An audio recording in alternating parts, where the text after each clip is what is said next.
Assalamualaikum warahmatullahi wabarakatuh. Halo sobat Grobogan Gokil semuanya. Tentu masih sehat ya untuk hari ini. Alhamdulillahirobbil alamin. Nah, akhirnya ya, guru besar, pakar digital forensik ini mulai buka suara ya. Seperti halnya pakar digital forensik yang juga dosen IT Udinus, Dr. Sholihul Huda MKom, ini buka suara dan tentunya ini membantah telak ocehan dari Rismond dan juga Roy Suryo CS yang terus-terus menghakimi Pak Jokowi dengan background dia sebagai pakar telematika sudah seenaknya mengatakan ijazah Pak Jokowi itu palsu dan membuat kegaduhan. Dan tentunya dengan penjelasan dari dosen Udinus ini, ternyata omongan Rismond dan Roy Suryo itu adalah bualan semata. Nah, tanpa berlama-lama lagi, berikut adalah video lengkapnya. Tonton sampai habis supaya nggak gagal paham. Bang Rismond ini bukan orang sembarang.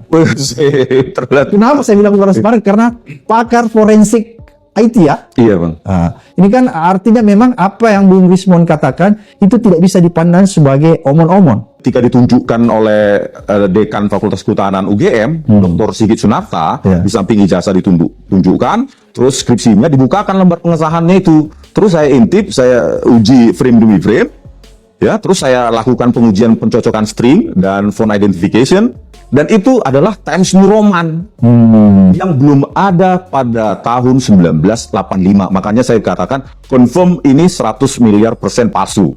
Pertama, ya, yang namanya digital forensik, ya, itu adalah aktivitas yang menganalisis dokumen elektronik.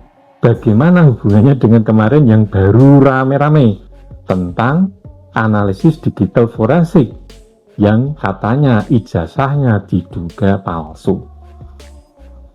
Perlu saya jelaskan ya ke teman-teman semua, ya.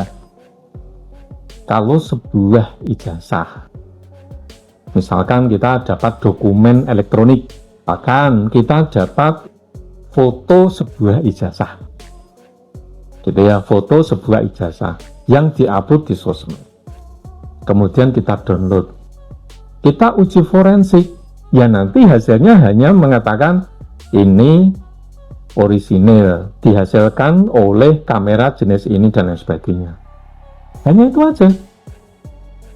Tapi masalah ijazahnya itu asli dan tidak, itu bukan urusannya ahli digital forensik. Mohon maaf, saya tidak menyalahkan siapa-siapa, saya tidak ada urusan dengan yang kemarin menunjukkan ini ijazah palsu dan sebagainya, saya tidak ada urusan. Saya hanya ingin menjelaskan bahwa digital forensik itu seperti ini. Sehingga kalau misalkan kita tadi ya seperti tadi, kita dapat foto sebuah dokumen elektronik yang berupa foto ijazah, ya kita paling hanya bisa mengatakan, oh ini sudah dimodifikasi, oh ini belum, cuma gitu aja. Oh ini ori, ini sudah dimodifikasi, cuma gitu aja.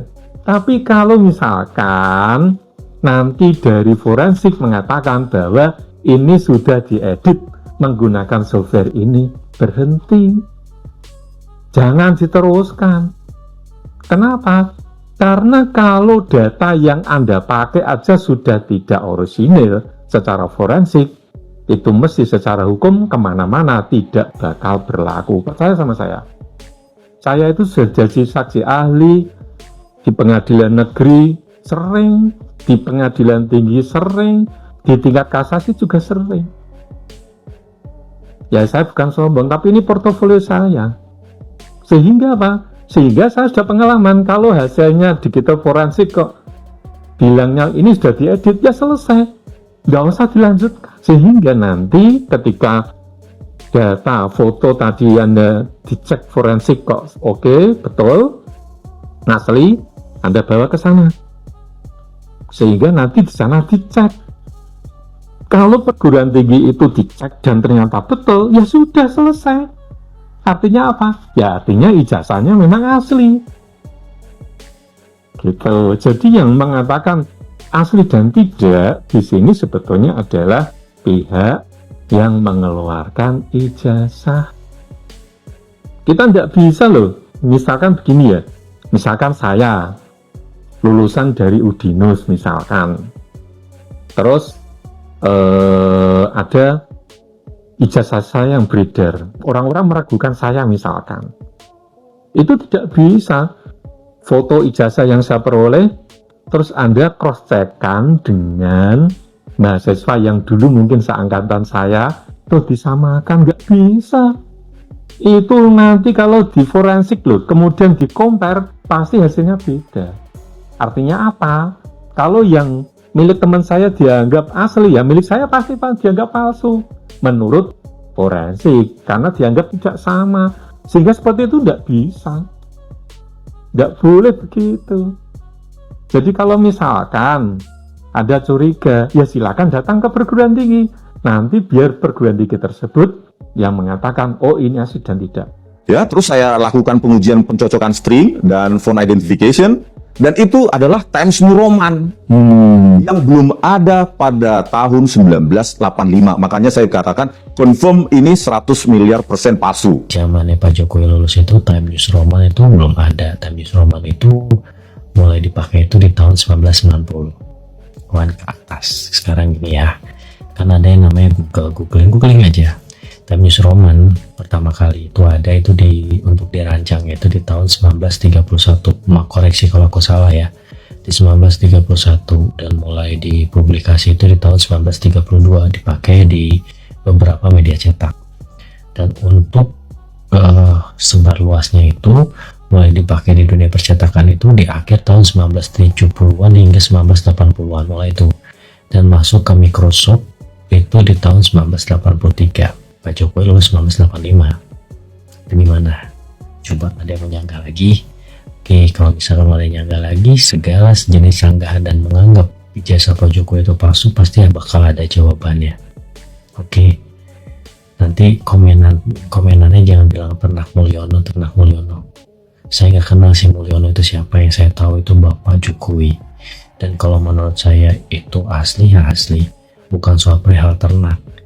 Ya, setiap warga negara kan berhak untuk berargumen dan berhak memberikan bukti dan berdasarkan data apa yang kita tahu. Terima kasih. Assalamualaikum.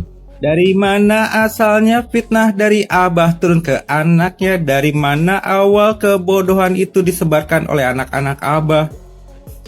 Jadi gini, anak-anak abah ini ya nge-share data nama-nama yang dia dapat dari album kenangan TS Fakultas Teknik UGM Angkatan 1976. Ini nih, ada nih. Nah, nanti nih saya lihat nih. Anda cek video yang tadi, terus Anda samakan nama-namanya nih. Tinggal Anda samakan nama-namanya. Untuk linknya, kalau mau mengakses ini linknya itu nanti saya share di komen ya. Jadi, anak-anak abah yang bodoh ini, tolong banget, lebih cerdas dikit, jangan usaha nipuin orang gitu. Kalau pengen cari bukti yang bener-bener valid, jangan nipuin orang. Ya mungkin kalian diajarkan sama abahnya kali buat nipuin orang, karena kan abahnya nggak jadi. Udah, nanti linknya saya share di komen saya, jadi bisa kalian cek sendiri itu sebenarnya data apa. Cerdas lah anak abah.